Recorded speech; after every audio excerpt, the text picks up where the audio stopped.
प्रिय विद्यार्थी, बगड़िया बाल विद्या निकेतन ऑनलाइन क्लास में आपका स्वागत है। आज हम पढ़ रहे हैं कक्षा 9 कृतिका का अध्याय 3 रीढ़ की हड्डी। इस एकांकी में जगदीश चंद्र माथुर ने स्त्रियों के समाज में प्रति हो रही रूढ़िवादी मानसिकता के ऊपर प्रहार किया है और लेकिन दिखाया है कि शिक्षा से स्त्रियों में आत्मविश्वास तथा साहस की दृष्टि होती है। वे अपने सामाजिक दायित्वों को भली प्रकार निभाते हैं। अब तक की पिछली ऑनलाइन क्लास में हमने देखा कि एकांकी के प्रारंभ में गृह स्वामी, घर का मालिक बाबू रामस्वरूप अपने नौकर के साथ कमरे में एक तख्त बिछा रहा है। वह उसके ऊपर बिछाने के लिए दरी तथा नई धुली हुई चादर नौकर से मंगवाते हैं। नौकर भूलकर मालकिन प्रेमा से धोती मांगता है तो वे दोनों ही साथ कमरे में आते हैं। रामस्वरूप नौकर रतन को डांटते हैं। प्रेमा के कहने पर नौकर अंदर से धुली हुई चादर लाता है। रामस्वरूप प्रेमा से बातचीत करता है। प्रेमा बताती है कि उसकी पुत्री तो कुछ सुनती ही नहीं। उसको अधिक पढ़ने लिखने का यह नतीजा है। लड़की चाहे कितनी सुंदर हो, बिना टिकटॉक के कोई नहीं पूछता। इससे आगे आज हम पढ़ेंगे। रामस्वरूप, ग्रामोफोन बजा होता है न? प्रेमा, क्यों? रामस्वरूप, दो तरह का होता है। एक तो आदमी का बनाया हुआ, उसे एक बार चलाकर जब चाहे तब रोक लो, और दूसरा परमात्मा का बनाया हुआ रिकॉर्ड एक बार चढ़ा तो रुकने का नाम नहीं। प्रेमा, हटो भी, तुम्हें ठटोली ही सूझती रहती है। यह तो होता ही नहीं कि उस अपनी उमा को राह पर लाते। अब देर ही कितनी रही है उन लोगों के आने में। रामस्वरूप, तो क्या हुआ?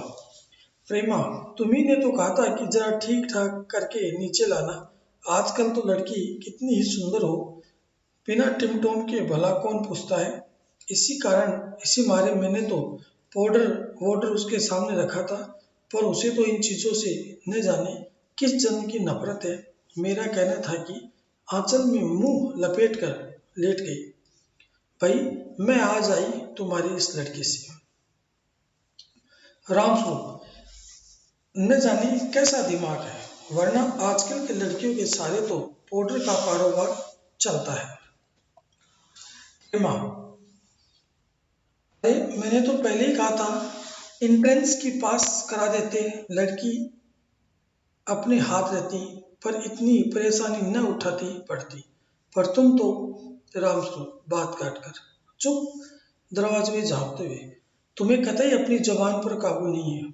कल ही ये बता दिया था कि उन लोगों के सामने जिक्र और ढंग से होगा, मगर तुम तो अभी से सब कुछ उगले देती हो। उनके आने तक तो न जाने क्या हाल करोगी। प्रेमा, अच्छा बाबा, मैं न बोलूंगी, जैसी तुम्हारी मर्जी हो करना, बस मुझे तो मेरा काम बता दो। रामस्वरूप, तो उमा को जैसे हो तैयार कर लो। न सही पाउडर वैसे कौन सी बुरी है, पान लेकर भेज देना उसे, और नाश्ता तो तैयार है न? रतन का आना।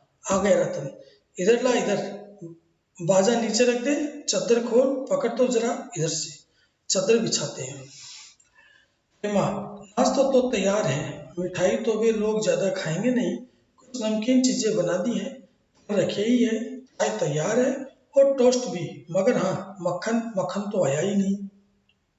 इस तरह से रामस्वरूप और प्रेमा अपनी लड़की को देखने आने वाले लड़कों वालों के लिए सारी तैयारी करते हैं और भविष्य की कल्पना भी करते हैं कि वो कैसे होंगे और क्या करेंगे। नाश्ता चारों तरफ लगा दिया जाता है। रामस्वरूप कहता है, क्या कहा, मक्खन नहीं आया? तुम्हें किस वक्त याद आई है? जानती हो कि मक्खन वाले की दुकान दूर है, पर तुम्हें तो ठीक वक्त पर कोई बात सूझी ही नहीं। अब बताओ, रतन मक्खन लाए कि यहाँ काम करे?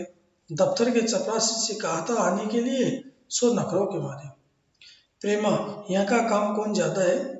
कमरा तो सब ठीक ठीक ठाक है ही, बाजा सितार आ ही गया, नाश्ता यहाँ बराबर वाले कमरे की ट्रे में रखा हुआ है, सो तुम्हें पकड़ा दूंगी, एक आध चीज खुद ले आना। इतनी देर में रतन मक्खन ले ही आएगा, दो आदमी ही तो है। इस तरह से हमने देखा कि प्रेमा और रामस्वरूप आने वाले मेहमानों का स्वागत करने के लिए सभी प्रकार की तैयारियों को अंतिम अंजाम तक पहुंचा देते हैं।